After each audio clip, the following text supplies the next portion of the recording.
আজকে আমরা সৌজবাড়ি বাংলাদেশ ওয়েলফেয়ার ইনস্টিটিউটের পক্ষ থেকে বৈশাখী আয়োজন করা হয়েছে।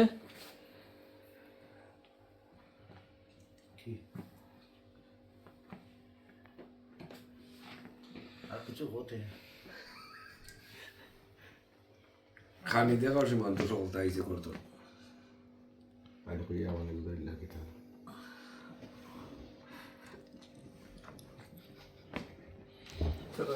ইলিশও আছে, গরুর মাংস আছে, বর্তা আছে।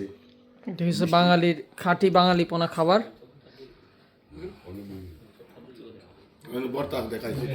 ইলিশ মাছ, সিঙ্গারা, পুলি পিঠা, দই, আলু ভর্তা, এটা হয়েছে আপনার সমোসা, পিঠা, এটা হরেক রকমের ভর্তা, এটা লামকারি,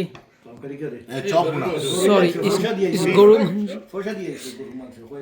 দই, দই, শাইন ভাই ঘর খানি থেকে জিরা আসছে, রাইস। রাইস, এটা কি রসমালাই।